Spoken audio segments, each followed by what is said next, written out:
with you here on Gwynn and Chris ahead of Game 5 of the National League Divisional Series tonight. Sam Levitt's pregame show follows us at 4:08, and then the Padres play the Dodgers tonight. You may have heard in Game 5 is that of this happening? series. It's a winner-take-all with the victor moving on to the LCS, and the Padres hoping that they'll be home to the Mets on Sunday for Game 1 of the NLCS. But they got to win tonight in order to get it done. Chris Ello, Matt Scraby with you right now in our Odyssey Palace studios. Tony Gwynn Jr., obviously, just a few hours before game time. He's busy. He's down taking in pregame press conferences, preparing. But his breakdown of tonight's Game 5 comes up in about 15 minutes. So we will hear everything Tony thinks about tonight's game in about 15 minutes. We'll also hear Mike Schilt's press conference, which I believe is ongoing right now at Dodger Stadium.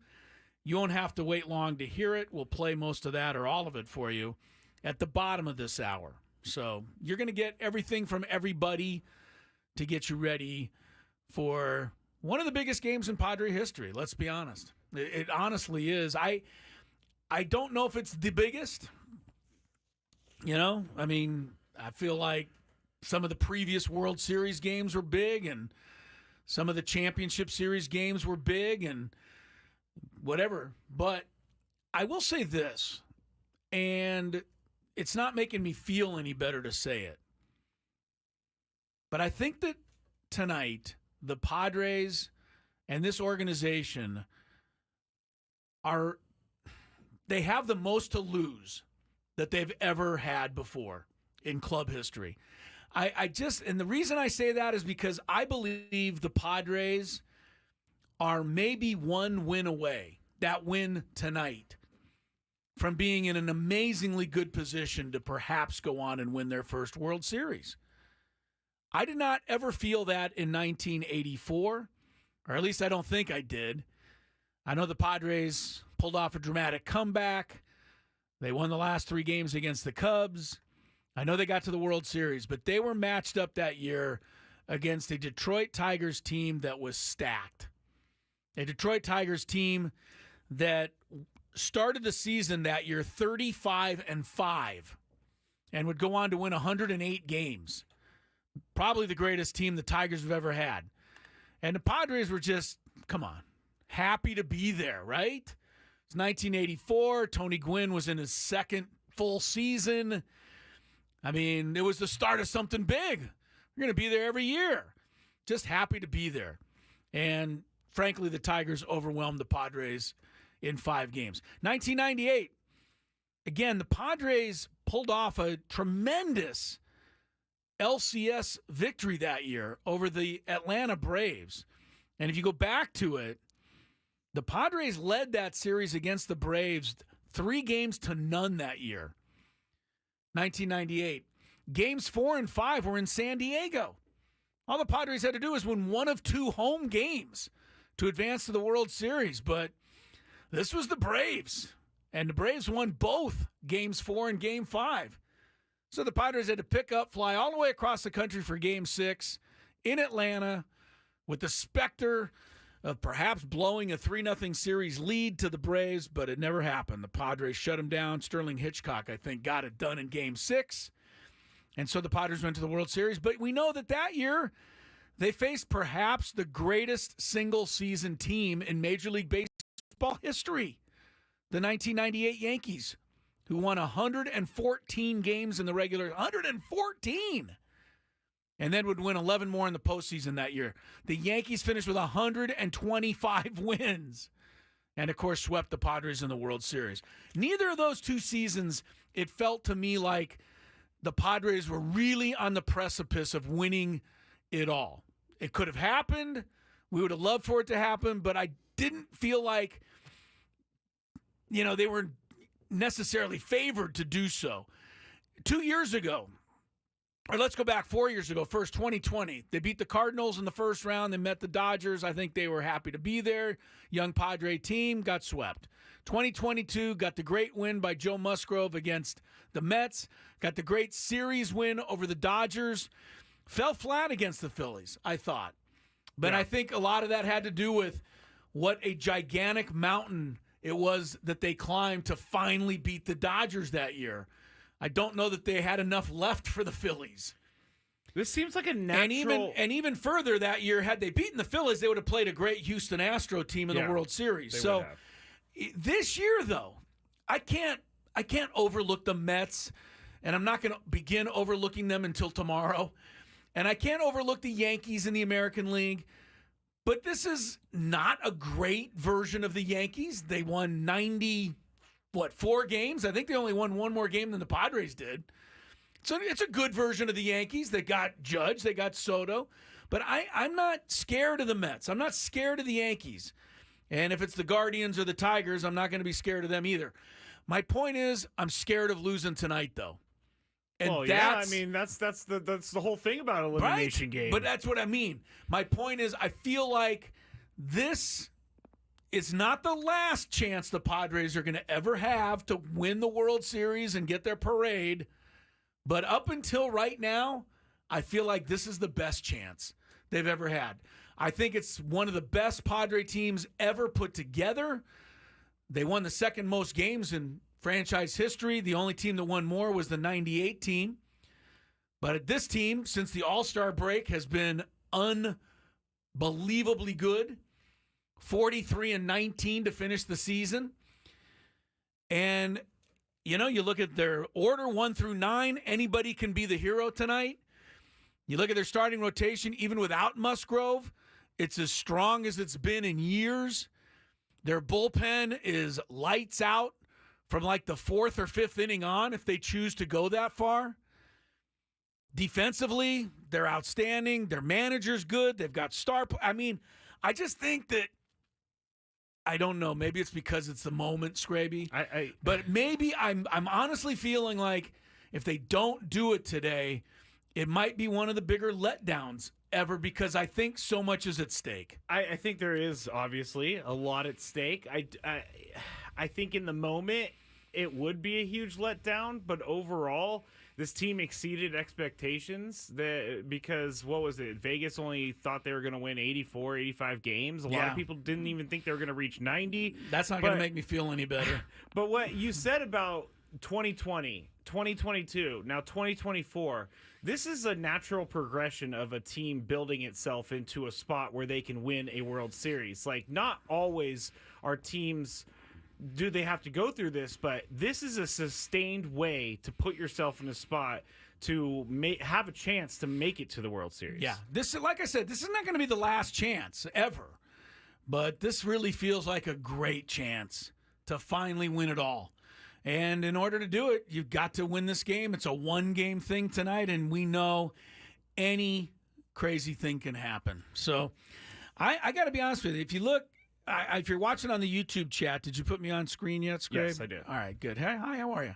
If you look at that right there on your watching, what you're looking at is nails that are already, for some reason, bitten down. Well, I know why, because you bite your nails. Because I bite my nails.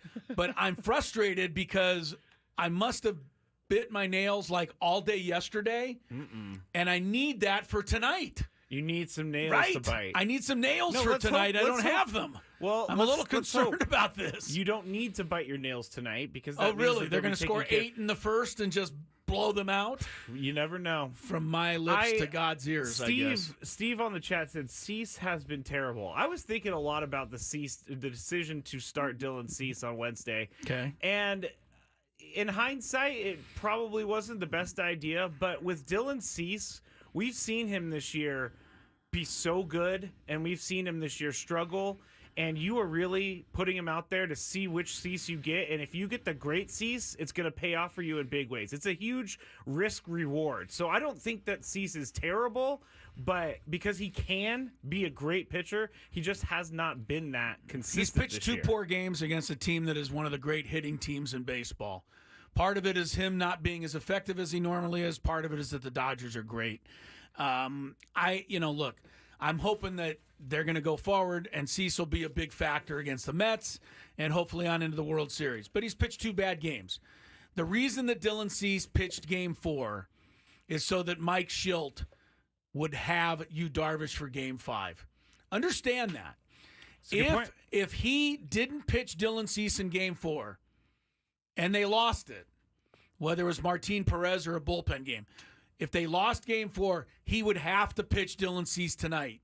You couldn't just tell Dylan Cease, hey, you know what? I'm passing you over. No, it doesn't show confidence in him. Right. So I believe he pitched Dylan Cease knowing that if it didn't work out, he had the guy he wanted for Game 5, and that's Darvish. So understand that. I believe that's why that turned out the way it did. But look, the Padres had the best record on the road in the National League this year, right? They were great. They've won at Dodger Stadium. Fernando Tatis Jr. terrorizes the Dodgers at Dodger Stadium. Yu Darvish always pitches well against the Dodgers. He does. One of his former teams. He's had their number. They've got to be wondering whether they're going to be able to find a way to hit him tonight.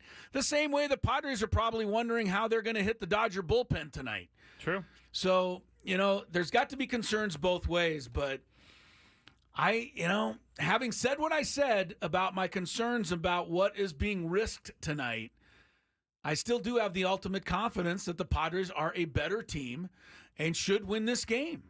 I agree. But I wish I could go beyond that and have a little more control over it, I guess if you're totally right about them using Yu Darvish today by using Dylan Cease on Wednesday, I wonder, if they did use Yu Darvish on Wednesday, who would we feel comfortable with anybody else starting today? I don't think we would. I think we would only feel comfortable with Yu Darvish starting today. Does anybody find it ironic that a little bit ironic?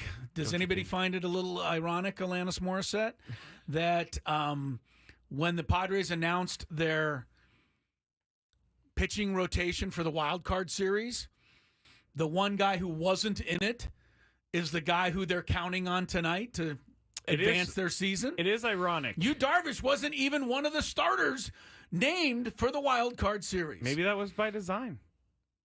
I don't know. He didn't pitch at all in the series. He didn't need to pitch at all in the series. No, but maybe that was by design. I'm just saying, they went with King, they went with Musgrove, and they were going to go with Cease in Game 3. It wasn't going to be Darvish. And now, here's Darvish. Here are the lineups, and then when we come back, we'll hear from Tony Gwynn Jr., get his thoughts on this massive game tonight for the Padres. It's as it has been. Luis Arraez at first base, Fernando Tatis Jr. in right field, Jurickson Profar in left field, Manny Machado at third, Jackson Merrill in center, Xander Bogart shortstop, David Peralta DHs, Jake Cronenworth at second, Kyle Higashioka catching. The Dodgers, Freddie Freeman is back in. That's right. Shohei Ohtani will lead off. DH, Mookie Betts in right field, Freddie Freeman at first base, Teoscar Hernandez in left field, Max Muncy at third, Will Smith catching, Kike Hernandez plays center tonight, Gavin Lux at second, and San Diego's own Tommy Edman will be at shortstop. Can we tell everybody about your 1 a.m. wake-up thought? I woke up at 1 o'clock this morning, and I was doing what you do at 1 o'clock in the morning. Okay. Not going to say, but everybody knows where I was headed. You could have said you were eating a snack. I wasn't having a snack. But it popped into my head, God, I hope Tommy Edman doesn't get us tonight. I don't know why. Tommy Edman's a good player. You love Tommy Edman. And he's kind of just overlooked in this Dodger lineup, and I hope he stays overlooked. Hey, I have one thing to say. Yes. Max Muncy sucks. Please. He didn't suck the other night. He roped a double. He had a couple of hits. So, all right, it's Game 5. We're trying to get it all laid out for you, but I don't know. If you're not a little nervous out there, then you probably just don't care enough. I mean, you almost have to be a little agitated and nervous. And I won't get nervous until the game starts. Yeah, well, I'm already there. So we'll take a break. When we come back, what's Tony got to say about Game 5? We'll find out next on Gwynn and Chris. Chris Ello here from Gwynn and Chris, and I've told you about Spiro's great food and beautiful locations in Coronado and La Jolla. But I want to remind you that Spiros also does great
we get a chance to speak to my partner, Tony Gwynn Jr., as he runs around Dodger Stadium getting ready for it this evening.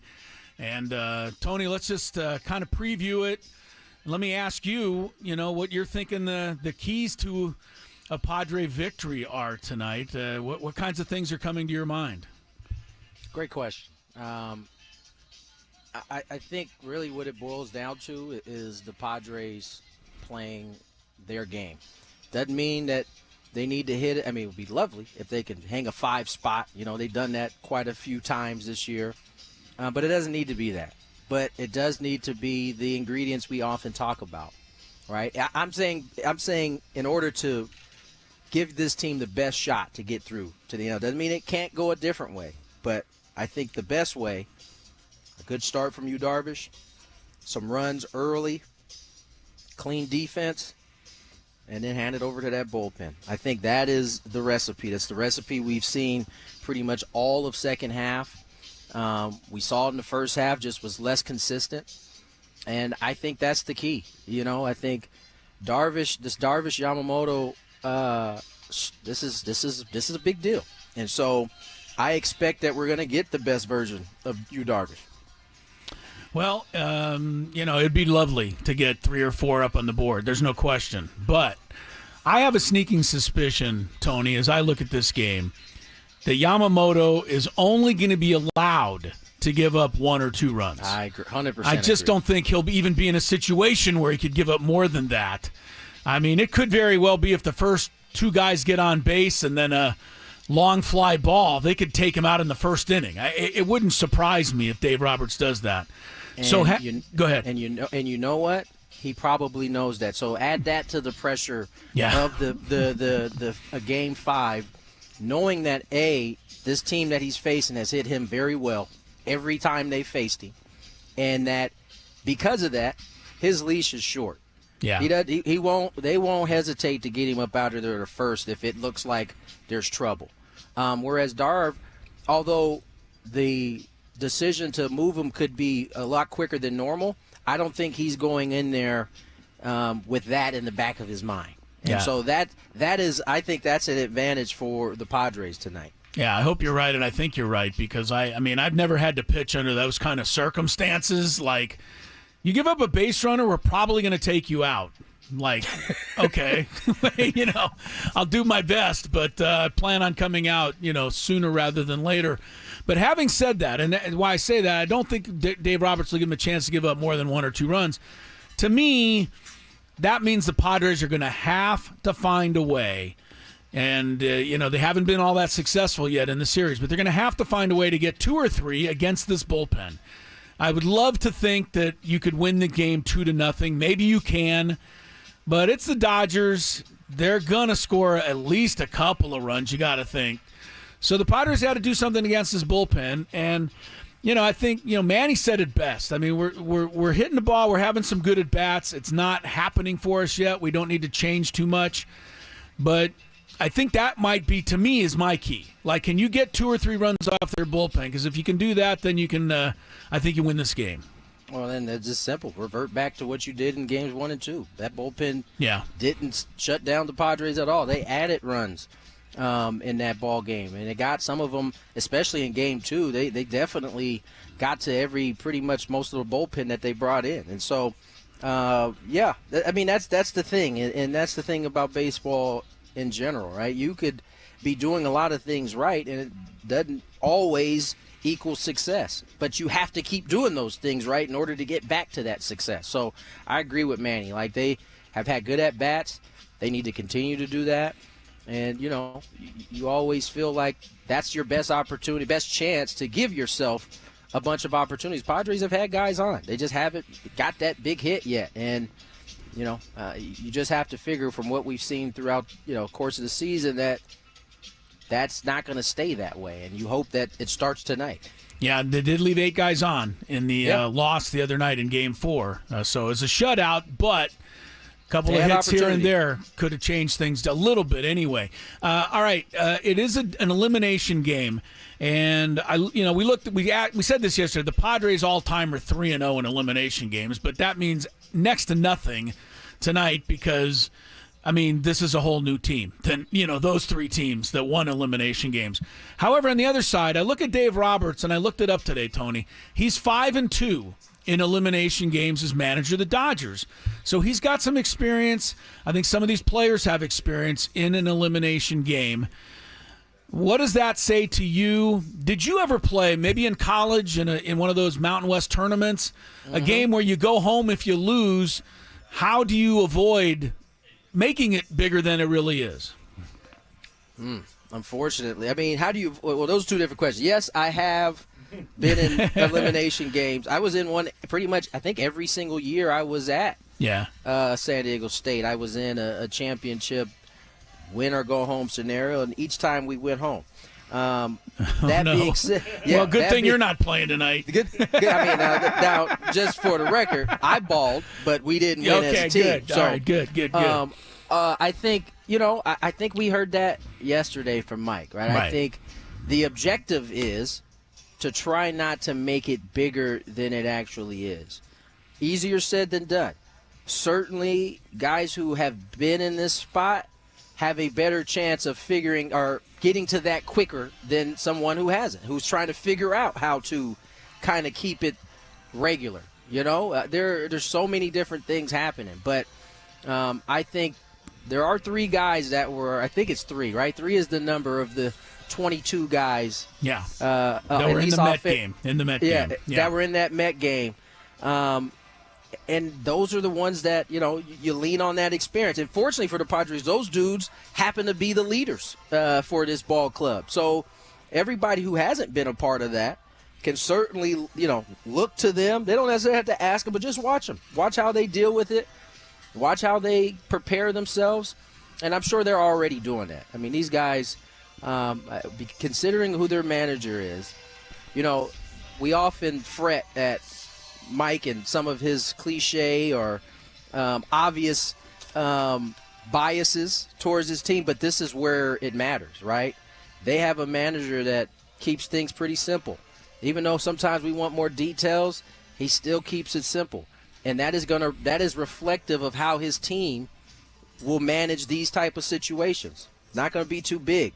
You know why? Because their manager doesn't make it too big. I'll share a quick story. In 2000, I might have shared this with you guys. In 2008, we got off to a tremendous start in Milwaukee. It was all the young guys up there doing their thing, playing, and I'll never forget it. Ned Yost, after we had won the series, we were getting ready to fly to New York that day. We were I think we had one of the best records in the baseball at the time. And Ned Yost came into the locker room and was like, all right, guys, we're going to New York. Don't make it a big deal. And I promise you, at the time I was young, so I heard it, but I wasn't paying attention. But the faces on J.J. Hardy, Prince Fielder, Billy Hall, Jeff Jenkins, what? And we proceeded from that point to kind of start the downward turn from that standpoint. And I say that to say that kind of thing matters in a locker room, especially when you get into these bigger situations where games matter. Your players need to know their manager believes that this isn't a big deal. Yeah, right? Ned Yost made it bigger than it was. Made it bigger than it was. Yeah. And we started to play like that. And so that is why I think Mike handles the things the way he does, is because in these moments when they're the biggest, you need your team to just be normal. All right, my pick to click tonight, Tony, and I'm going to get yours, and then I know you got to get back to preparing for the game. My pick to click tonight for the Padres is going to be Xander Bogaerts, and I have a reason for it. First of all, he's got great playoff experience, but secondly, he bats right-handed in the middle of a bunch of left-handed hitters for the Padres. And I believe that, Dave Roberts is going to do everything he can to get lefties in there against Merrill, against Cronenworth, against Peralta. And I think because of that, Xander Bogaerts is only going to face left-handed pitching tonight after Yamamoto leaves the game. And I think Xander Bogaerts is going to make one of those lefties pay. So that's my pick to click. I like that call. I'm hoping I'm right. Who are you thinking? Who are you leaning to if you had to pick one for the Pods tonight? Mine's is quite simple. Okay. It's Luis Ariz. Luis. Leadoff spot. We know when he's on, it almost feels like the Padres are unbeatable when he's getting on base. Because that means pitchers are having to face guys with him. We already know Toddy's blazing hot. I think he's the key today. If he's getting on base, I think the Padres win this game. And you heard he found, what was it, Scraby? A praying mantis. He found a praying mantis. So is that why? Which he believes is good I didn't luck. know that's what he. See, I saw the video go across my feed, but I didn't stop to look at it. Yeah. So I didn't really know what was happening He there. found but this it thing makes sense yesterday. now. He must have showed it to everybody on the ball club. Well, it was hilarious because he was like talking to the praying mantis, and then someone said the praying mantises or mantis are very good luck. So I like that. Well, if Luis Ariz believes it, And now someone's I believe photoshopped a Padres hat on the praying mantis. Well, I do know that a lot of us are going to be praying tonight. Hopefully, So afterwards. we have a rally goose and a praying mantis. This year we're going with the Rally praying mantis. All right, Tony, have a great call tonight, and we will see you back here Sunday because that's the way we're going to think about it. Indeed, looking forward to it, boys. Let's all sit back, enjoy, and hopefully be talking on Sunday about a nice victory. Wouldn't it be something? All right, we'll take Yes, a quick sir. break. More Gwynn and Chris coming up as we head toward Sam Levitt's pregame show and tonight's Game 5 of the NLDS on 97.3 The Fan. Gwynn and Chris on the Fan. If you guys could compete in any Olympic event, what would you choose? I've always been drawn to figure skating. I remember when I was a kid. I was not expecting him to go there. No, I don't think any of us were.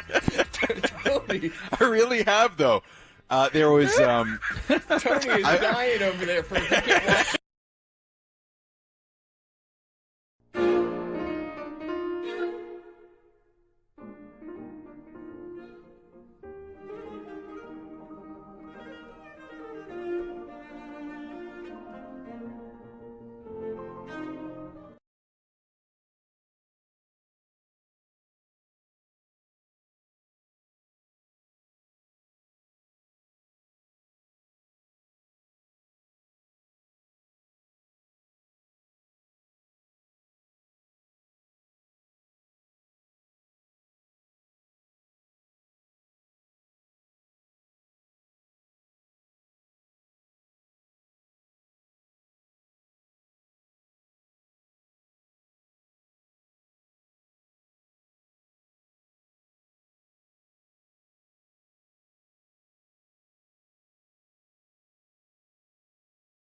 Chris.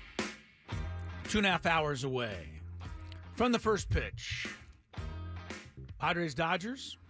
It's game 5.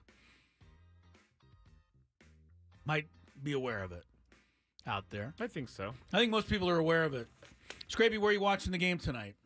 I'm not sure yet, but might be with Lucky. Although I am wearing my Padres shoes. You're wearing today. your lucky shoes. My lucky shoes. You know so what? you might need to be with your lucky dog. Well, Wednesday night I was with Lucky, and guess and what they happened? lost.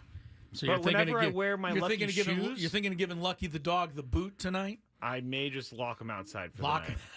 I may just lock him You're like, outside. what did I do? Whenever I do wear my lucky shoes, though, my lucky shoes are undefeated. Well, let's keep it that way. I'll be watching at home. I'm going to try to watch live as much as possible. But again, Oh, don't do that to me. the I want to be able to text you about this You stuff. want to text me during the game? Maybe at the end of the game. Yeah. I don't need to text you during the game. I'm pretty sure my plan is to start watching maybe 15 minutes after it starts so that I'm not very far behind and then catch up by the late innings. I'm going to get so nervous, Scraby. I can't sit there and be waiting 5 minutes for, Yamamoto to warm up. No, but let's go. I feel like because I am not watching at live, Something bad happening. is happening because Yeah. I'm not giving it my full attention. Yeah, I'd probably be watching a little bit delayed, but not much.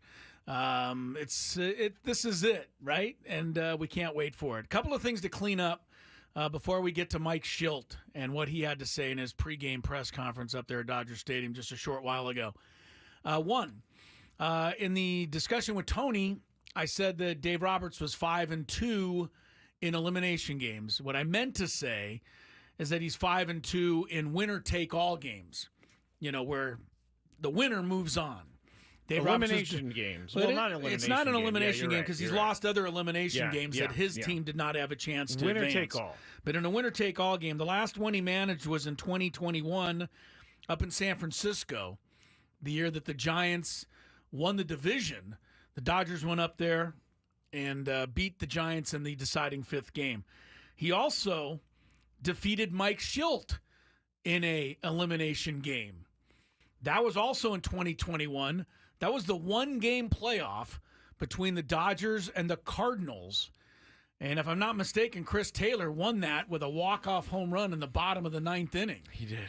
So Dave Roberts and Mike Schilt have gone head-to-head in a winner-take-all. But Mike Schilt has never feared for his life in a dugout before. No, and Mike Like Schilt has Dave never. Roberts. Mike Schilt didn't have that good of a team in 2021 as he has this year. The more that I think about this Dave Roberts sinister sling thing, the more ridiculous it sounds to me. Just like You're still thinking of that? I thought everybody kind of put it all behind us. No, they have, but it's more like, really? You really went to that? You really went to the fact that you were so scared and unsettled? Like, it just doesn't make any sense. right. This is why I need the Padres to win tonight so we can just move on and forget all about that. And then 12 games in October, part 2, will have all the research on that whole thing. All right. One more quick note for tomorrow. When the Padres win, we will be with you. We're not going to make you wait till Monday. Scraby and I are going to jump in here tomorrow for a live show between 1 and 3.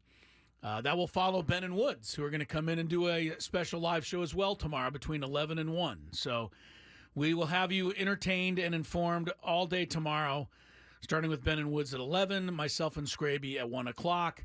And then, of course, Game 1 of the NLCS, which we're all counting on, will be Sunday night, 5:08 at Petco Park. Game 2 will be Monday at 1:08 Don't even get me at started. Petco Park. You don't want that afternoon game. I do not care about the Yankees in primetime. And Well- and if the Padres weren't even in it, I still would say the same exact thing. Yeah, but the Yankees are going to get the primetime slot Monday. That's Well, just then the I way hope that's they going to fail. work. Of course you do. Maybe I actually am nervous and I'm not Yes, it showing sounds like it sounds like a lot of nervous energy coming Okay, from you all right right, now. All right. All right. How about Mike Schilt? How's he feeling? He met with the media a short time ago at Dodger Stadium. Mike, obviously you've got you going today, but in a winner-take-all game, you've also got your high-leverage guys pretty rested. How good do you feel about that? Really good on both accounts. You know, it's good to have you going, trusting completely. We have our back-end guys ready to go. You know, they're ready. even if they pitched yesterday or the day before, they'd be ready. But yeah, they're definitely rested, and we're excited to have them get after it and bring it home. A few more for Mike. AJ, second row on the left. Mike, you've put faith in David Peralta against left-handers lately. I'm wondering kind of what went into that decision and what he's kind of shown you in, I guess, his whole time here, but especially lately. Well, the faith is in David. He's the situations are they evolve, right? So it's not like we do have Donovan Solano over there, given the opportunity in a bigger moment. But he's led off against some lefties and gotten some hits and done a really good job. Bob standing up in the back. And Mike, being around you these past few years, can you kind of understand what this means to him as far as facing Yamamoto with all of Japan watching tonight's game? It's a big deal. I mentioned this, several days ago back at home when asked about, this series being able to stand on its own. And what I love about this series, beyond the fact we're going to a really cool Game 5, is the fact that Major League Baseball has done a fantastic job of making this an international game. I grew up, it was America's game, and hot dogs and apple pie, and I guess I can put a plug in for Chevrolet. But, now it's just international gaming. Tomorrow, the whole country in Japan is going to be watching, rightfully so, and I think it's fantastic that our game has those tentacles now. A few more for Mike. No. AJ? Mike, from your experience in a game of this magnitude, what is the best kind of mindset for what a clubhouse should look like heading into something like this? It should look like April, May, June, July, August, September, October. I mean, the way I was raised, the way I feel strongly about, the way I feel convicted about is, if you're taking the game every day to the preparation that it needs to be taken to, and you're going to go play and compete regardless of circumstance, it doesn't matter if it's Game 1 or Game 5 in NLDS. It just doesn't matter. It's about going and playing. If there was something that we would have done earlier that says, now we go play and now let's go get them and let's go, we'd have done it in June. But the good news is we've done it since spring training. We've normalized going to compete regardless of circumstance. So it's really about showing up and playing good, solid, clean baseball. Sam in the front. Mike, at this time when we spoke to you yesterday, Dodgers had announced Yamamoto as the starter, and obviously he's starting tonight. What do you view as the keys against him? Because obviously in prior starts, your team has had some early success against him. I think it's similar to most every pitcher. We're going to know what he's going to look to do, and in competition, it's about taking it away. It's as simple as that, and we're going to do that against him and anybody else we see tonight. David on the right. Mike, I guess it was 15 days ago you guys clinched a playoff spot here in a pretty dramatic way. Right. Going into a winner-take-all game like this, does that give you guys any extra confidence or comfort playing here? Yeah, I think we're comfortable here. I think that's been pretty clear. The game you mentioned that we clinched here. The game we played here, games we played here most recently, we played here quite a bit. We have a lot of guys in our roster that played here quite a bit. We're very familiar with the clubhouse. We're very familiar with the environment. We're very familiar with the opponent. The crowd, the everything that comes with it. So, I think that has served us well, and we're not going to be overly surprised. We're just going to go play baseball tonight. All right, there's Mike Schilt and what he had to say to, correct me if I'm wrong, Scraby, to a bit of a nervous media? Maybe. It sounded like nobody really was willing to ask any questions other than our friend AJ Cassavell and Sam Levitt jumped in there, but everybody was a little bit kind of on edge. Did I sense that, or I don't know if it's on edge, but I think there was some sort of nervous energy in the room of some it sort. Felt like they all sounded like I sounded yesterday trying to interview Mike Schilt, being a little nervous about asking him the wrong thing and getting him upset with me. I don't think it's. I don't know if Mike Schultz has that whole. I don't think if he that's gets his, upset, but it's like these questions. Sometimes he's like, I've answered these every day this year, and I think you're right. I think that's what it comes down to. I think everybody wants to ask something that really hasn't been asked yet. And at this point of a 5-game series, and at this point of the 175th game of the season or whatever it is, pretty much every question's been asked. It has. So that's why everybody's kind of hesitating, I think. You know, one thing about Mike Schill, he demands you ask a well thought out question, because when he answers like when someone asks, "What are you going to do in tonight's game?" and he answers, "We're going to do what we did in June. We're going to do what we did in July and August." I'm fine with that answer, because that's not a very thought provoking question. But he makes us raise our game a little bit, Chris. How about when somebody asks him if he plans on doing anything differently tonight, and his answer is, "I'll let you give the answer to that." I crawled into a hole just because I can see myself. That's being what in happened your yesterday position. when I asked him if he planned on doing anything different in a winner take all game. Can I say this, Chris? What? Bad question, bro.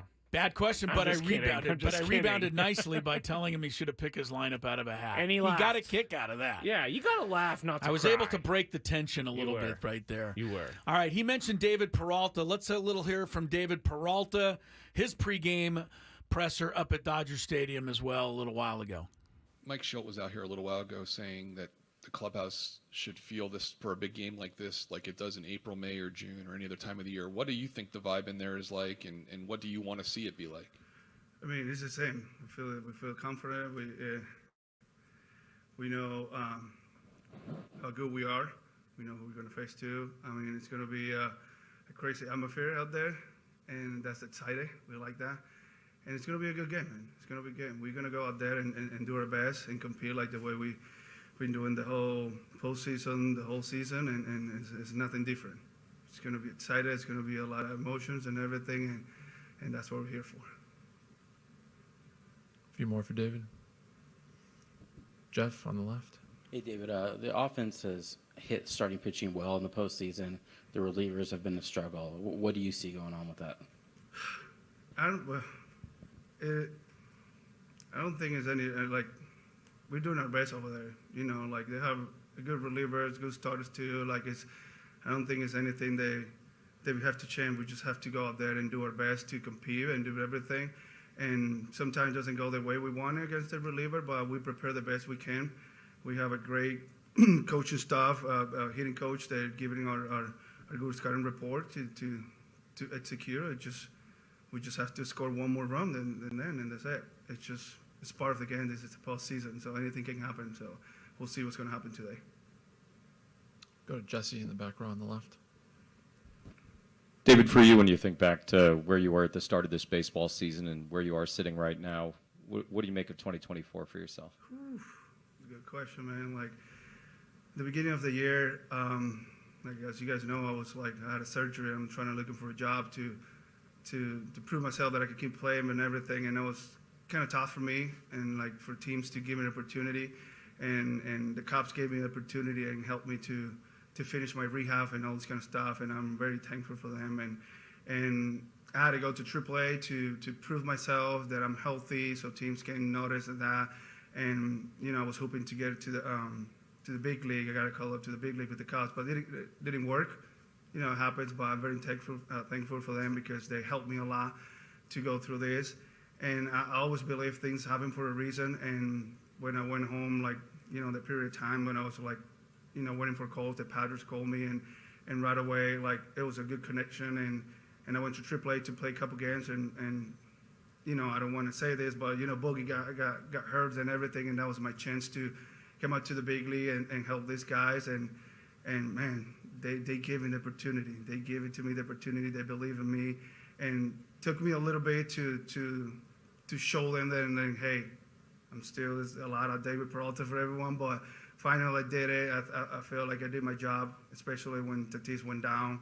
I was helping the team as much as I can, and it's special for me, and I worked really hard this offseason to come back early from that surgery, and it was tough, but here I am talking to you in the post, talking to you guys in the postseason, and it's special for me. Any more in English for David? We'll go to the back row in the middle. So baseball is baseball, but is there anything that you do different at all in the postseason, like mentally or anything, or is it just the routine? It's the same routine. I know it's postseason. It's a lot of intensity and all this kind of stuff, but it's the same game. We're facing good teams, and we're good teams, and I always like to keep it the same way. Control my emotion, control what I can control, and just not to put too much pressure on myself. And I always do the same routine, like a normal game, like a normal game, and it's just gonna be more energy, more craziness out there, which is that's what I like, that's what we like, and that's what talking about from me and from all my teammates. That's why we work in the off season to be ready for this moment. Anything else in English? All right, David Peralta there. He said the best thing of all in that interview, or in that press conference. Better than anything I can say today, Scraby. Better than anything Mike Schilt can say today. Better than anything you can say today. He said, the only thing that matters is we find a way to score one more run than they do. That's what it comes down to. I know. We can talk all we want, but that's what it's going to come down to. I do love I like baseball. David Peralta, man. I love athletes' way of thinking, because we all are sitting here, at least I am sitting here thinking my wheels are turning. God, what's going on? A million things and going he's like, on. all we need to do is just score one more run. Find a way. Find a way. All right, David Peralta there. You heard from Mike Schilt. More Gwynn and Chris. Another hour before the Padre pregame show. Check on a couple of other things going on in sports for you when we come back. And also, coming up a little later, to get you ready for tonight's big game, what are the biggest wins in the history of San Diego sports? Yeah, yours truly broke it all down. Tell you how that list turned out a little bit later on Gwynn and Chris.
I don't know if Max Muncy sucks.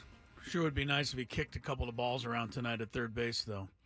Welcome back to Gwynn and Chris, hour number 2, which is our final hour today. Ahead of our pregame show for Game 5 of the NLDS, Padres and Dodgers coming up from Dodger Stadium tonight with Jesse Agler and Tony Gwynn Jr. on the call. We heard from Tony, of course, earlier in the show. He has got a lot to do, though, to get ready for the broadcast tonight. So he is off there at Dodger Stadium getting his stuff done. Matt Scraby is alongside here at the Odyssey Palace Studios. They did make a change tomorrow for Game 5 of the American League Division Series. Cleveland and Detroit were supposed to play at 5 o'clock tomorrow evening Pacific time. Instead, they're going to play at 10 o'clock in the morning tomorrow. Our time. I guess our time, 10 a.m. They're expecting some weather in Cleveland tomorrow. So if you're a fan of that series, make a note. Tigers and could you imagine if you were like the biggest Tiger fan or Guardian fan ever? And I'm sure we have a few of them here in San Diego. I know. Well, I can we're think a of one melting right pot now. of people from all over the country. So, could you imagine if you were a fan of one of those teams and you did what I like to do?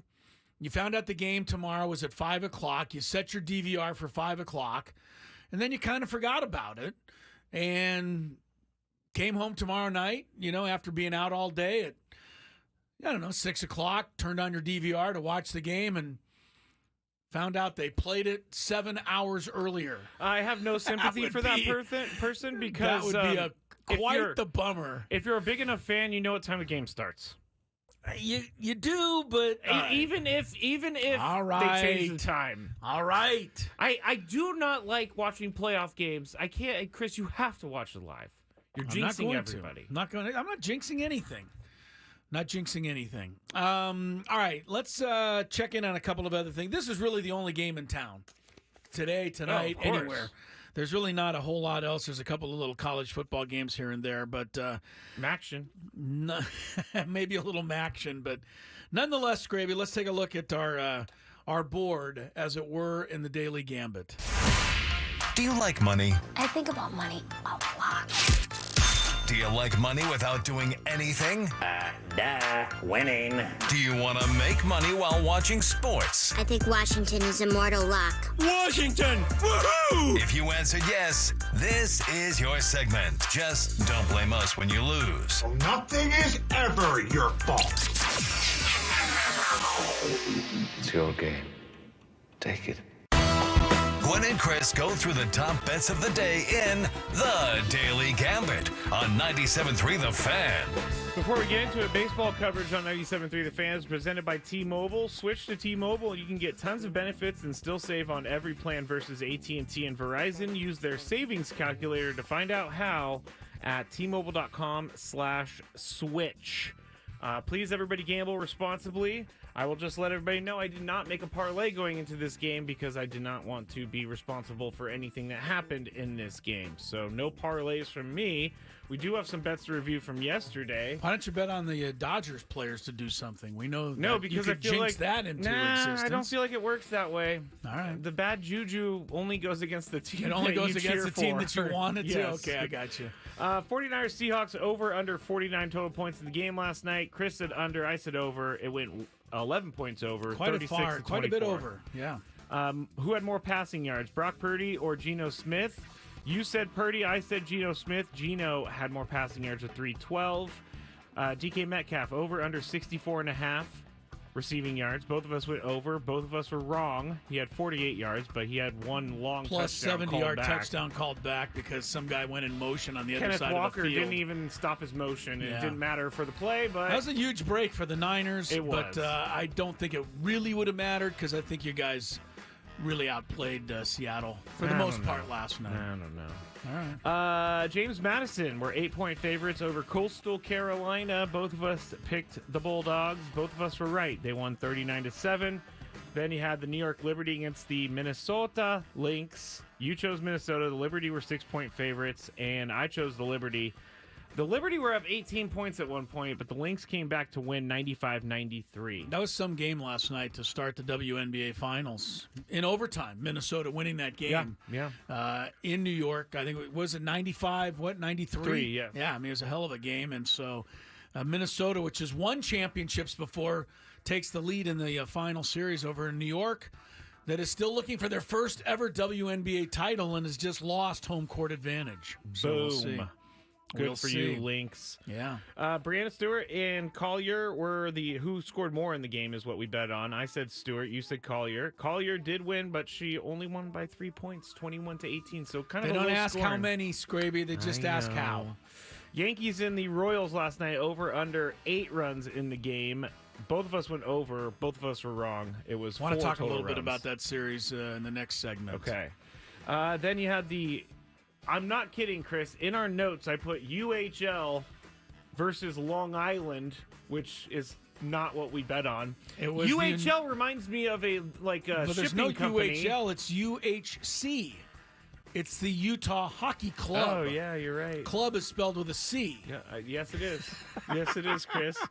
Well, the UHC against the New York Islanders. We both chose Islanders. We took the Islanders. They let us down. Yeah, the UHC won 5-4 in overtime. So. Yeah. Utah off to a 2-0 start. Yeah. And I'm sure they're thrilling the hockey fans of Salt Lake City. Oh, yeah. People are probably dancing in the streets over there. They're like, what's our name? The Hockey Club. No, it's not UHL. That's funny. All right, tonight, here's a couple of things to keep an eye on. If you are, not interested enough in the game already, Dodgers-Padres over under 8 runs tonight, Scrape. Oh, what you thinking? 8 runs total, of course, between the two teams. I'd love to see the Padres get 8 themselves, but I mean, I feel like this is going to be a pretty low-scoring game, so I'm going to go under. Gonna go under.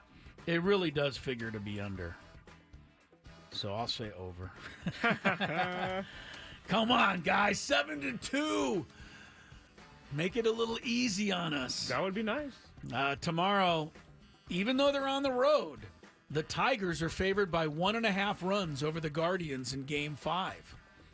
That's because Tarek Skubal is pitching for Detroit. I'm still taking Cleveland. I mean, you're going to give me the home team and you're going to give me a 1.5.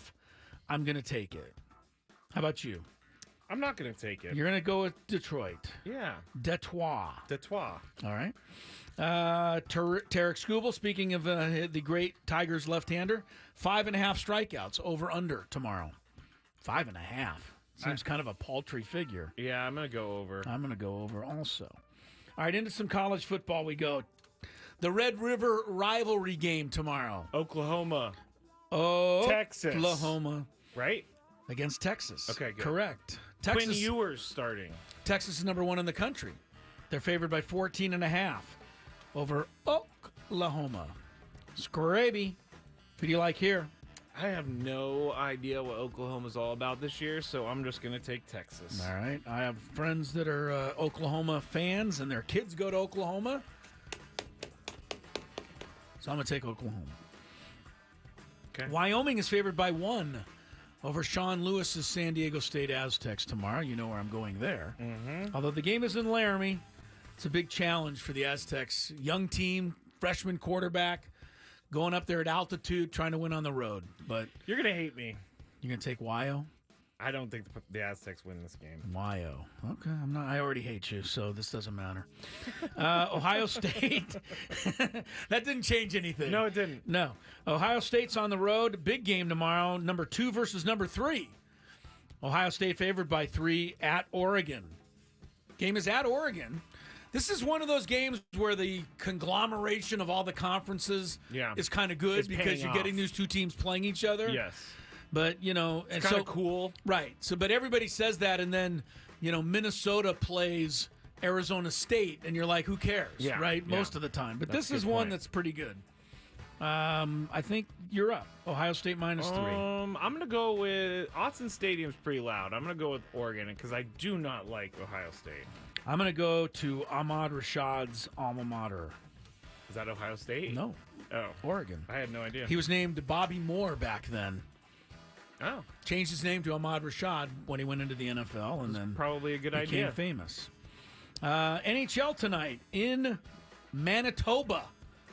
The Winnipeg Jets are favored by 1.5 over the Chicago Blackhawks. Are the Blackhawks still terrible? Yes, it looks like it. They lost their first game. I don't know. I'll say there's a carryover from last year. I'll take Winnipeg here. You'll take the Jets. When Yes. you're a Jet, you're a Jet. All right. I'm going to go with the Jets. Jets as well. And one more, back to the WNBA, because Game 2 is tomorrow in the WNBA Finals. Liberty and Lynx. I'm going to ask you to add this all up, Scraby. 162.5 points. 162. Last night they went 188, but it was in overtime. It's a lot of points for a WNBA game. Over. Gonna go over. It's the finals. Both teams crack down tomorrow. It'll be under. Under. Okay. Well, hopefully we won't have a lot of time to discuss that on Monday. We'll be celebrating. Because we'll be celebrating a Game 2 win over the Mets. Oh, yeah. Right? That's. I mean, okay, so the schedule for us is if they make it to the NLCS, which they will, Monday. We're on tomorrow. Well, first we're on tomorrow from 1 to 3. Thank you. If they win tonight, don't forget we're on tomorrow 1 to 3. And Ben Woods are on from 11 to 1. Right, and then Monday the game would be at 1 o'clock. Yes. So we would come on after the game Monday. Correct, after Sammy Love. Right. We would do our normal post game show. Post game show on Monday. All right, so that's kind of the plan at hand. All right, when we come back, after we could check a little traffic here, because if you're like me, you would not be still at work now. You would be starting to work your way home because the game starts soon, right? Yeah. Can't stay at work now.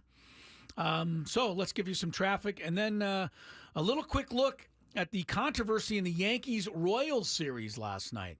And we'll talk a little bit about that when Gwynn and Chris comes back. From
our countdown of the top 10 victories in the history of San Diego sports, a list that hopefully will change after tonight. Padres and Dodgers, Game 5 of the NLDS. It's coming up. It's getting close. 4 o'clock, Sam Levitt's pregame show. 5:08 first pitch tonight. Right here on 97.3 The Fan. Oh, do you have the clip that you wanted to play today from John Smoltz? Did you remember it? It's okay if I you did didn't. right now. Yeah. Well, Yes, it was just I do. funny because somebody on Instagram posted this yesterday, and it was a question for John Smoltz. Of course, is the broadcaster, one of the broadcasters of the Dodgers and Padres series with Joe Davis. And Padre fans, of course, are like, God, I'm tired of these guys. They are so pro-Dodgers. Well, this question that came on this particular interview was, hey, John, why do you hate the Dodgers so much? And he laughed and answered it and said that this is always how it goes. 50% love you, 50% hate you. And to me, that's a good broadcast, is what John Smoltz said. But I thought it was I interesting. do have it actually now. You want to play some of it? It was interesting because, we all think that these guys are all for the Dodgers. The Dodger fans think these guys are all for the Padres. So it goes both ways. Yeah. If I could wear a shirt from now on, I don't want to make people feel this stupid, but they can't be this stupid. They just can't. They can't think that if I speak something, it's going to happen, right? Or that somehow we're in the booth rooting. It's every year. It's laughable. My job is to call a national broadcast that has no allegiance to anybody, but 50% of the country always think we're rooting for somebody else. And that is the definition of a good broadcast. They're used to their local broadcast. Yeah. People lose their minds. They don't have a clue that is not even close. And it's a reason I don't have social media. All right, that's it's a good thing for him not to have social media. That was John Smoltz's answer to why do you hate the Dodgers? He would give the same answer, I'm sure, if somebody said, why do you hate the Padres? Yep.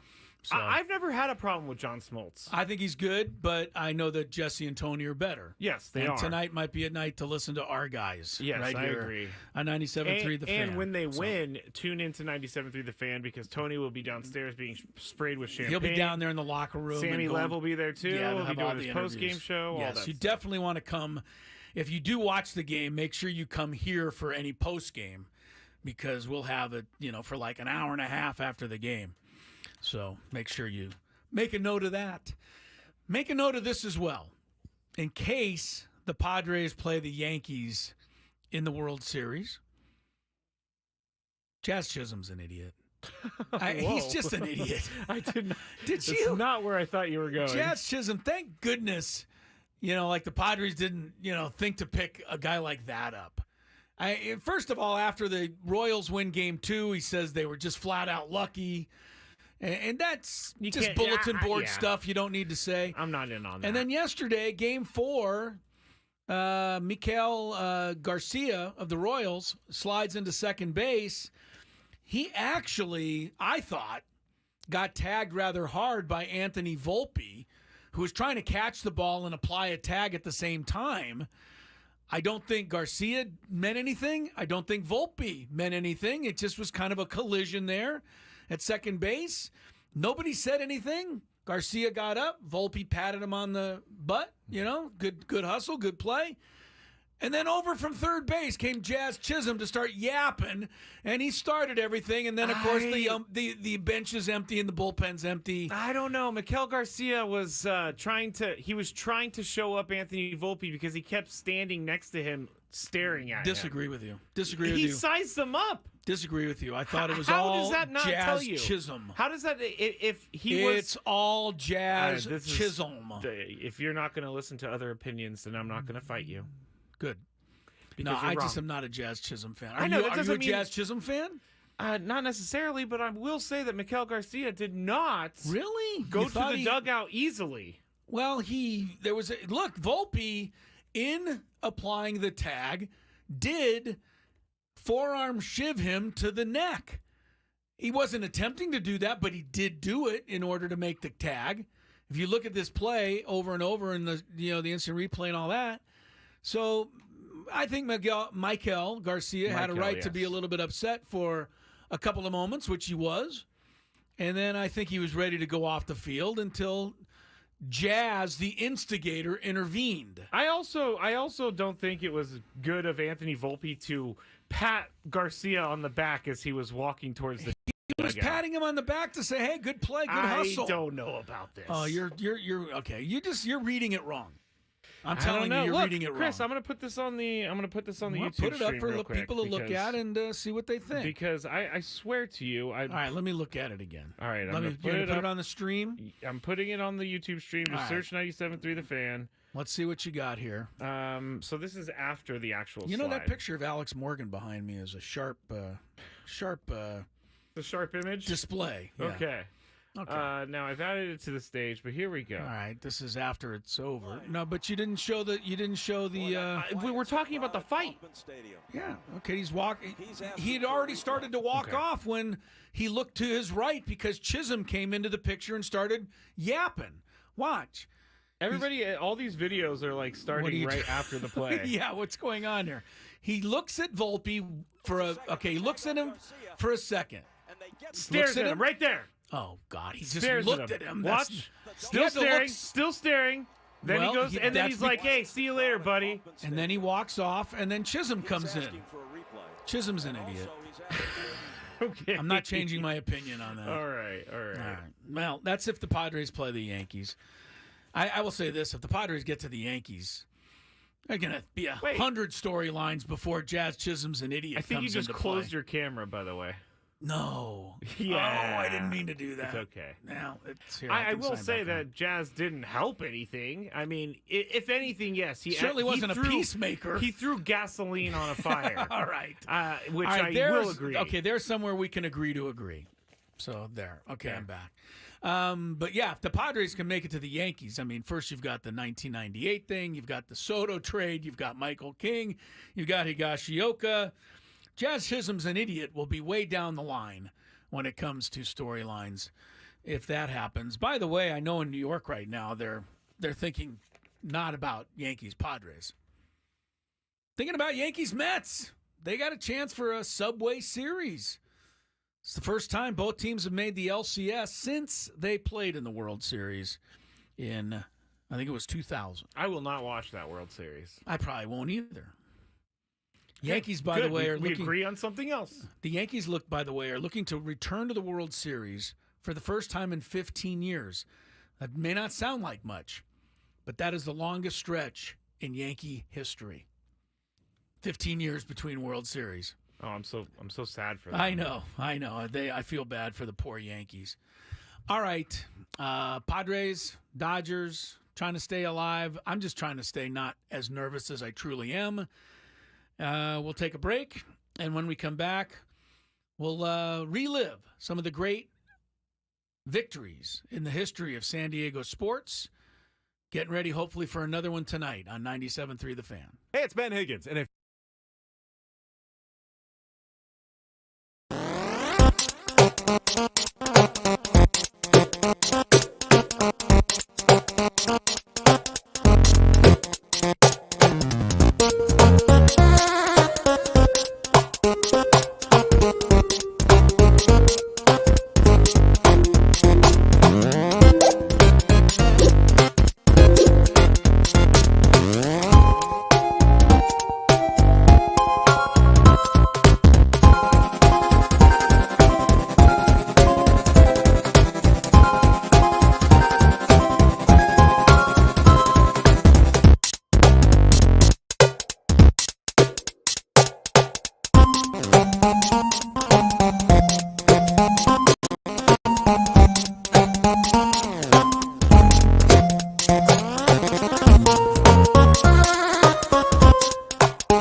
He's 90 minutes away from the call with Jesse Agler for Game 5 of the NLDS. Matt Scraby alongside here at the Odyssey Palace Studios. Gwynn and Chris, 97.3 The Fan. If you're a fan of Mediterranean cuisine, good news for you. Try Spiro's in Coronado, La Jolla, or at Petco Park for dining and takeout options. Visit spiroscuisine.com. Don't forget the tzatziki sauce. Is it tzatziki or tzatziki? Tzatziki. I love tzatziki. As far as I know, sauce. I love tzatziki. it. There I might be love some. it, You Chris. like that? I could eat gallons of it. Really? Yeah, love it so much. Better than hummus. Yes. All right, Scraby and I put most of this list together. Scraby found the highlights so that we could relive some of these great moments in San Diego sports history. The funny thing is, Scraby gave me a list of the highlights that you had, and it is so disappeared, it's not even funny. How it disappeared, I have no idea. You haven't gotten up? You haven't thrown anything away? No, that's what I mean. It's got to be here, and yet it's not. So we'll just try to fake it, make it till we fake it, or I'll give you a thumbs up. I if think it's have fake one. it till you make it. Yes, it is. All right. Here's the list that I put together. Now, obviously, we have a great, huge game tonight, and if the Padres win it, it's probably going to be in contention for one of the greatest victories in San Diego sports history. Or you be the judge. Here is my list of the top 10 victories in San Diego sports history. Before I get started, a couple of best of the rest. Oh, my goodness. Sorry? Chris, 10 is already too many. Joe Musgrove's victory. I cannot believe this is not on the list. In 2022 against the Mets. Game 2 of the 1984 World Series, the Bavacqua home run. And for you old-time college football fans, San Diego State crushes Florida State back in 1977, 41-16 to announce their arrival on the Division I NCAA football scene. Those didn't make it. Here's what did make it. Number 10, Padres 7, Cubs 5, 1984 NLCS, Game 4. Deep right field, way back, cutter gone back to the wall, it's gone! Home run Garvey, and there will be tomorrow! Yes, the iconic night for Steve Garvey, tying the game over and over again as the Padres avoided elimination against the Cubs en route to their first World Series. Number 9 on my all-time San Diego victory list, the 1963 AFL Championship game. I wasn't at it, Scraby, I know, but it's still the city's only major pro sports title. Is it? Yeah. Chargers 51, Boston Patriots 10. Sid Gilman's Bolts blew out the Pats behind Keith Lincoln, over 200 total yards. Quarterback Tobin Rote threw a couple of touchdowns and ran for one. Why do you not consider it a major sports championship? Because it wasn't the NFL. The AFL was considered at that level at that time. It doesn't really matter what I think. Right. Right. Number 8, it never does. When did you think that started? Recently. All right. Number 8, the 2023 NCAA Sweet 16, Aztecs 71, Alabama 64. This is really one of my personal favorites. I know you'll never forget I will that never forget game, this Scravy, one. watching it with me down in Peoria. I think this clip isn't really a highlight, but I think it's what made Chris cry in the video that we did right after it. All right. Miller will hoist. And that is it! San Diego State has done it! For the first time in school history, they're going to the Elite Eight. I might start crying again. Darion Trammell brought the Aztecs back from 9 points down as they toppled the tournament's #1 seed, Alabama. People are still mad at me for laughing at you that day. I still think that was the greatest moment in Aztec history, but I got a couple of games that are above it, actually. This is crazy. Including number 7. I think the high point moment for Aztec football, 2016 Las Vegas Bowl. Aztecs 34, Houston 10. Donnell Pumphrey broke the NCAA's all-time rushing record. Rocky Long's defense, at the height of its powers, shut down Houston after falling behind early 10-0. I think it's the greatest season the Aztecs have ever had. At the Division I level, they finished 11-2. You think that one's too high? If you have, if you want criticism, you can. I don't really want to because I feel like there's putting bad vibes out in the world, but okay. Everybody has their own list. I know. I can't believe that you didn't put the basketball stuff higher, is what I'm saying. Well, I did, but it's not that one. Okay. Higher. Number 6, 1998 NLCS Game 6 in Atlanta. The Padres go cross-country after losing games 4 and 5 and clinch the pennant on this iconic Jerry Coleman call. Here's the 1-1 pitch. It's on the way to Tucker. Drive left center field in the air. Coming on quickly. Finley. He's under. He's got it. And the Padres drape the National League flag around their shoulders for 1998. The whole Tucker. Why is it that everything from before 2020 sounds like it was 1912? We didn't have the technology we have now. Crazy to me. Did not have the technology then that we have now. That made number 6 on my list. Sterling Hitchcock was the hero with a brilliant pitching performance in Atlanta that night. Number 5 on my list of all-time San Diego victories, the 1981 AFC Divisional Playoff game, Chargers 41, Miami Dolphins 38 in overtime. Still, perhaps the greatest game in NFL history. Even though it was a Dolphin play, this is the most famous moment from that game. Clock stop with 6 seconds to go. 8 first downs, all passing. What are you going to do? Make a nice 4-yard gain in that position?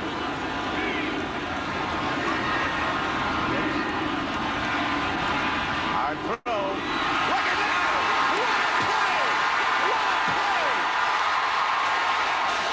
Hall of Fame football play. Don Criqui on that call. The Dolphins worked the hook and ladder to get back in the game, but ultimately, Dan Fouts, Kellen Winslow rallied the Chargers to a 41-38 overtime victory. One of the great games ever in history. Someone asked if you were the one on the call with Jerry Coleman. And what is it? Strasburg ready to go. All right, this is number 4. It's more of a recent vintage, but I think we all had such an amazing feeling that night. The 2022 NLDS Game 4 in the rain at Petco Park. 2-2. Here's the pitch. Cronenworth swings, lines it into center field. That's a base hit. Kim will score. Here comes Soto. The throw from Thompson kicks off the mound and down to second. Cronenworth, a 2-run single, and the Padres in front for the first time tonight. It's 5-3. Yeah, it's pretty magical that night.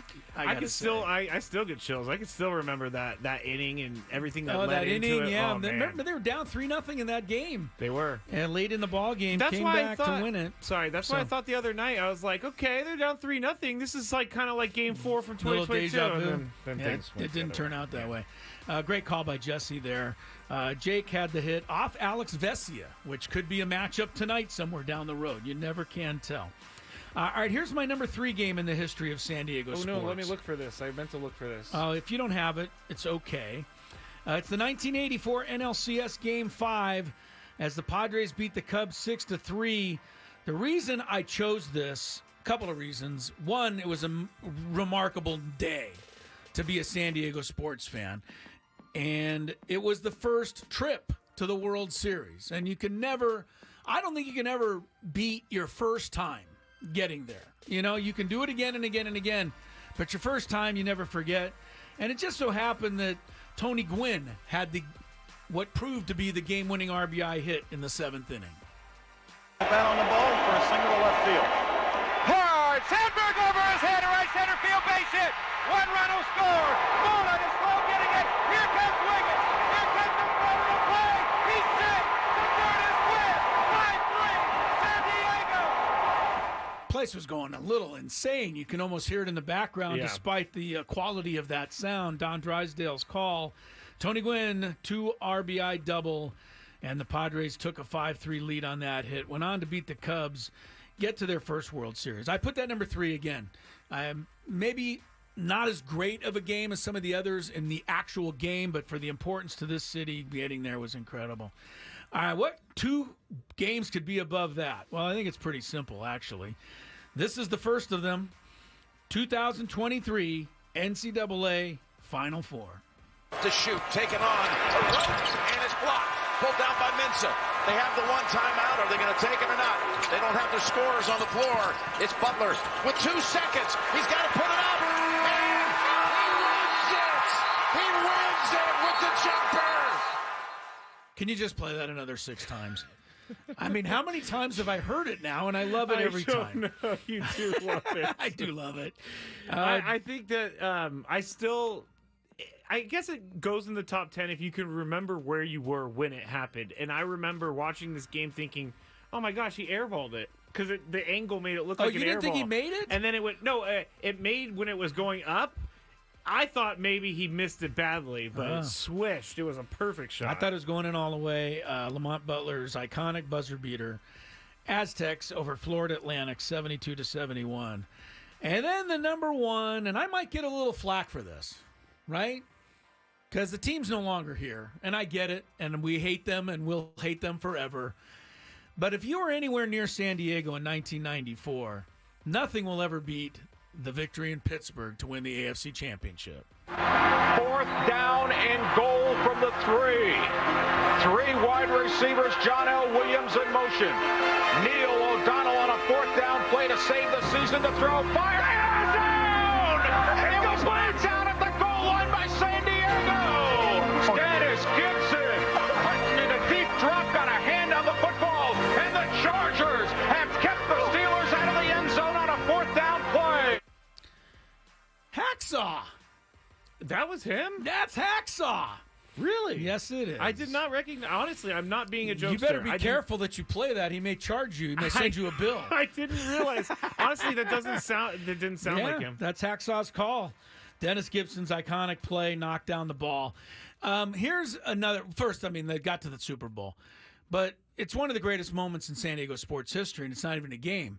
It's 70,000 people piling into Qualcomm Stadium to welcome the team back. That's pretty crazy. I mean, that was just so unbelievable.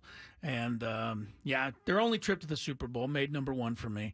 I know that I could get some flack because, like I said, the Chargers are no longer, thought of in good terms around here. Yeah, but I don't think that changes what happened in 1994. I think you're fair to say that. So that was the list I put together.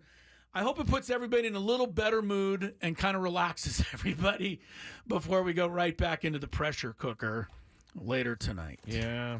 Good job on the highlights, Gravy. Thank you. I wait a minute. I got a text nervous. from Hacksaw. That'll be $500. Oh, wow. Okay.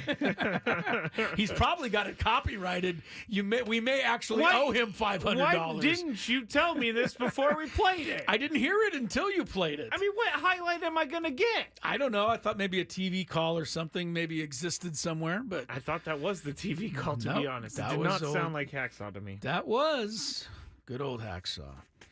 All right. Kurt Kenny has an issue with your list, which I have an issue with Kurt Kenny. Well, everybody's got an issue with the list. I mean, that's what lists are all about. He's filing a protest right now against your list. What's he upset Because he thinks with? that Garvey, his home run Garvey's got to be higher than 10. No, Garvey's number 1. Number 1 all time. Number Can 1 I moment, say, the Garv? You may have ruined that moment for me. Because we played it so many times. Talked about it and I played know. it, but it is still a moment that lives It's in an time. iconic moment. It's not better than the Chargers going to the Super Bowl. It got the Padres to a Game 5 of the LCS. Got Garvey's number retired. I grant you that. Yes, it did, which I'm not going to put it above all these other ones. I'm not. Kirk, make your own list. Send it in. Oh, Air Coryell 79 says, Chris, that's the right call. That was definitely the biggest moment in San Diego sports history. No, thank you. Yes. AC 79. I mean, it comes from Air Coryell, so I wonder where they're leaning. Well, true. That's probably an old Charger fan. No, there. I mean, hey, tonight we're gonna get another Jesse yes, call. the list may change tonight. Let's hope it does. Yes. Let's hope it does. Yes. All right, we now still have 15 minutes. So what are we? Let's talk about. I'm so out of things to say about this game tonight. I have to be honest. I'm not out of things. I just want to play because I do think that. Here, okay, so I took a little bit of heat on Twitter earlier today because I said it's a huge problem for the Dodgers that they have a $325 million pitcher that they signed in the offseason that they're not even sure if they wanted to start him tonight. Now, they are starting Yoshinobu Yamamoto, but the lack of confidence from the Dodgers management shows me that they are actually going to put him on a really short leash, and the Padres need to do damage against him early, but it doesn't sound like they're very confident in this decision at all. It doesn't even sound like they wanted to start him. No, I don't think they're confident. I don't know that. Again, we've talked about this part of it, and this is something you can kick around a little bit. But how much is that Dave Roberts' decision to start him tonight? And how much is it Andrew Friedman and front office and higher ups saying, better use our $325 million man? Because I still think, both Craig and I agreed yesterday on the roundtable, we both agreed that the Dodgers would be kind of stupid not to just run it back and With do the the bullpen game again. Do And I think that this will end up being kind of a bullpen game because I don't think Yamamoto will go very deep. I hope he doesn't. I hope the Padres get to him early. But I do get the feeling that Dave Roberts just can't wait to get to his bullpen. So if that's the case, why are we even bothering? You know, so yeah, why take the chance? Because he hasn't. I mean, obviously he's a major league pitcher and he can be really good, but we haven't seen that from him against the Padres. Well, we've seen it against a lot of other teams, but not the guys, Padres. No, not against the Padres. So let's hope for a similar result tonight. Do you think that the bullpen game? Because I was talking to a friend about this, and we came to the conclusion that if they go to the same sort of bullpen game, that will be better for the Padres because the Padres have already seen these arms and they've already kind of game planned against these arms. You would think it would. And in be. the fifth game of a series, you've seen everybody at this point. Yeah, but you know what? The Dodgers have seen Jason Adam and they've seen Tanner Scott and they've seen Suarez and they've seen all these guys plenty of time going back to the regular season. So I see what we're saying. It sounds like you got an advantage, but the Dodgers have seen all our guys too in the bullpen. The reason I think a bullpen game is tough is because, although it didn't come into play the other night, you got to have 8 guys all pitch well. If one guy has a night off, the whole chain collapses, throws it all out of whack. So, that's one thing to think about if you're the Dodgers.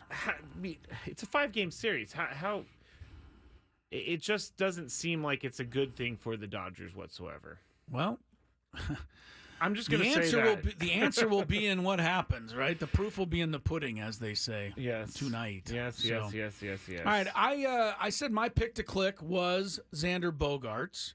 I gave my reasoning because he's a left-handed batter he's a right-handed batter in the middle of 4 lefties.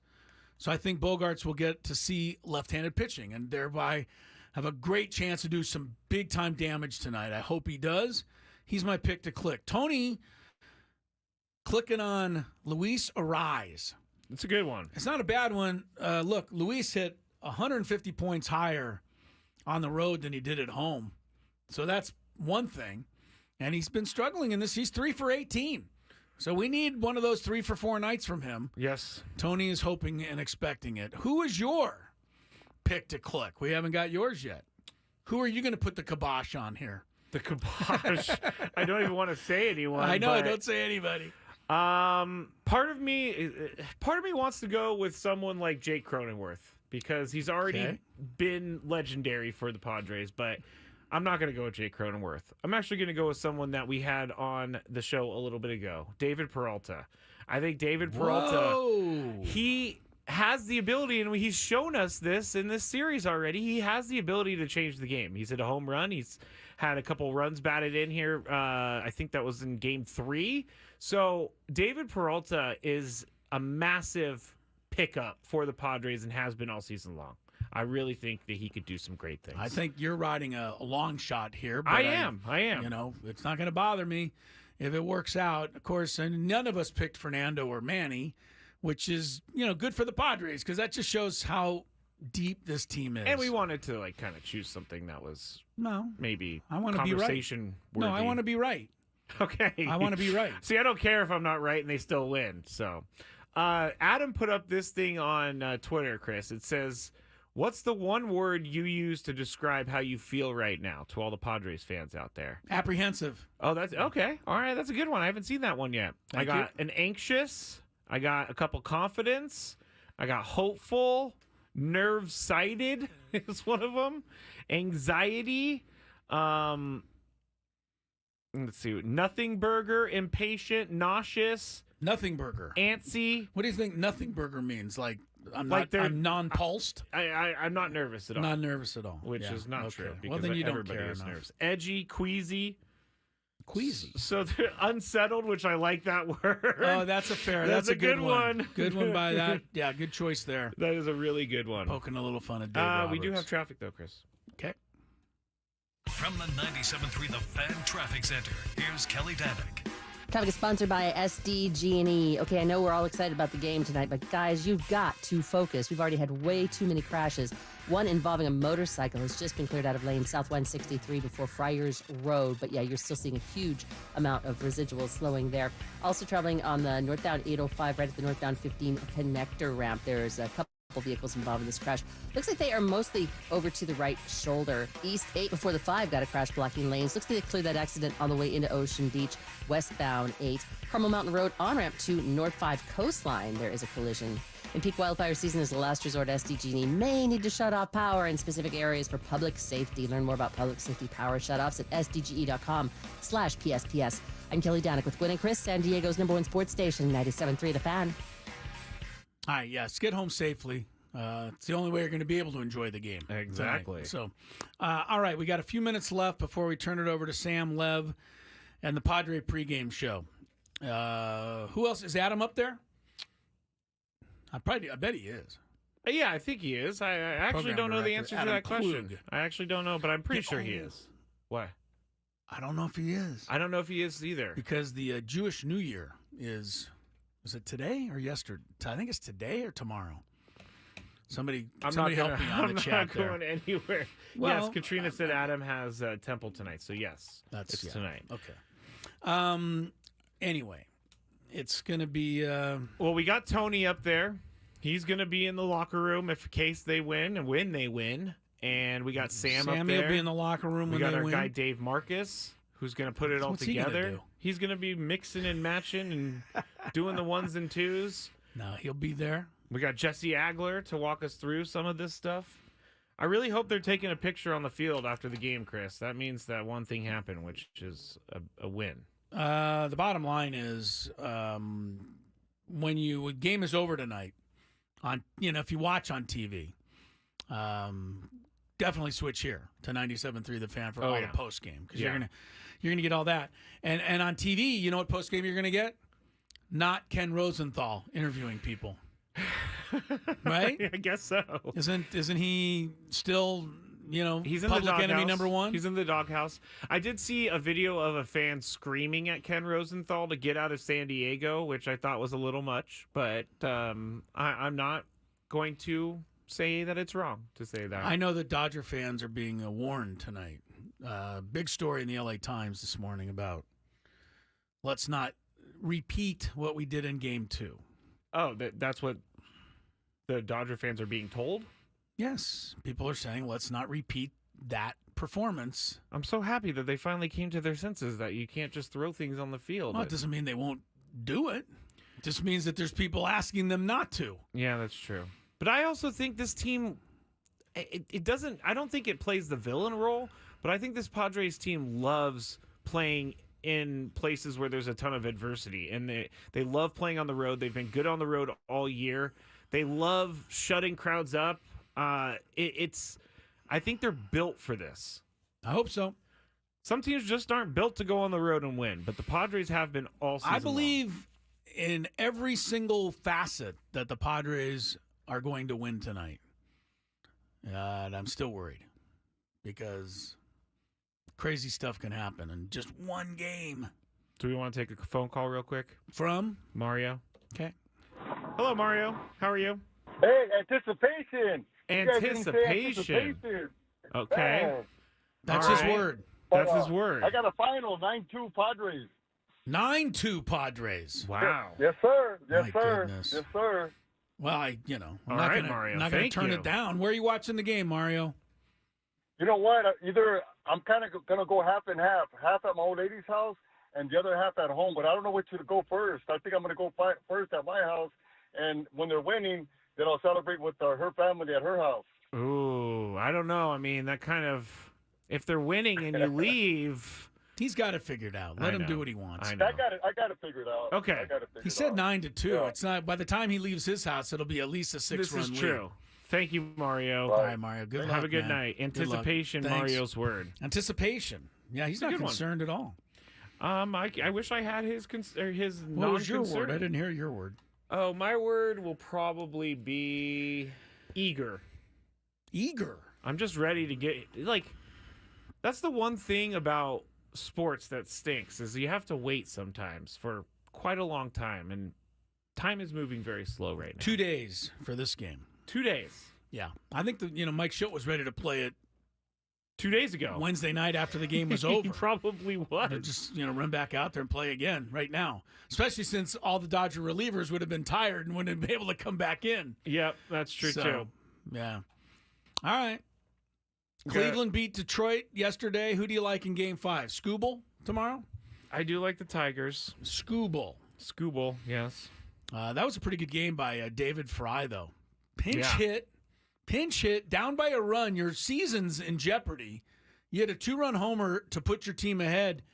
Then you come up again in the 9th inning, and you lay down a squeeze bunt for an insurance run that you need because the Tigers scored in the bottom of the 9th. I think he said to the manager, David Fry, nice game. Nice game. This is a loose quote, but he said to Stephen Vogt, "Yeah, I was a really good hitter in high school, so I did a lot of bunting, so I can do this." That's what gave Vogt the idea to lay down the bunt. Yes. Let's pause for station identification quickly. KWFN and KWFN HD1 San Diego. Tony Gwynn Jr. here. Don't worry about missing Padres news. We'll update you on the latest on your way home. Gwynn and Chris, weekdays from 2 to 6 p.m. on 97.3 The Fan. An Odyssey sports station. Dexter, what's on your mind, my man? All right, guys. No problem. Hey, so here's my take. My word is relax. Relax. Oh, hey, Aaron Rodgers is on the show. Oh, hey, Aaron. How are you? Want some ayahuasca? Yeah, I'll just be chilling in my teepee. Yeah, okay, cool. That's a good way to watch the game tonight. But the reason being is because I want to send out positive energy. And if you can't do that when you're stressed and you're anxious and you're wound up, but if you're relaxed and you're calm, you send your positive energy to out there, and it'll reach them. Because I think what's going to happen is they're going to, Yamamoto. I mean, yeah, they're gonna cut him up like 3 ways till Sunday, and then Doc Roberts isn't going to have an idea of what to do after that. All right, so Dexter's actual word is relax, but I think a better word would be What does that mean? It's like that meditation thing that people do. What? Thanks, Dexter. Enjoy the game, buddy. Thanks, Dexter. I'm trying to just focus my strength inside. Have you ever meditated? But I usually just fall asleep. That's a problem that happens to me when I meditate. I just fall asleep. So I don't know that I really meditate because I wake up 2 hours later. Yeah. that's not really meditating. Meditating is actually a good kind of thing for people who stop drinking because it helps you to calm your mind a little bit and it helps you to reset a little bit. Understood. And hey, if you are drinking tonight, everybody, make sure you do it safely and make sure you do it responsibly. We don't want any bad things happening out there. All right, don't forget the schedule tomorrow. Ben and Woods from 11 to 1. Scraby and I from 1 to 3. That's when the Padres win. We will be on special Saturday shows tomorrow to celebrate with all of you. Sunday at 5:15 will be the first pitch in Game 1 of the NLCS. Mets and hopefully Padres. And then Tuesday, 1:08 is the start. Not Tuesday, Monday. Sorry. Monday, 1:08 for Game 2. So games 1 and 2 are Sunday and Monday. Sunday evening, Monday afternoon. Scraby, good job today. You too. And Tony, good job today. And Mike Schilt, good job today. David Peralta, good job today. Go Praying Mantis. The Praying Manti. The Padres, hoping that brings some good luck tonight. Yes. Hope I talk to everybody tomorrow. That means we're doing good things. We will talk to you tomorrow, everybody, at 1 o'clock. For now, sit back. Relax, Dexter says. R-E-L-A. And enjoy the pregame show with Sam Levitt on 97.3 The Fan. Adios.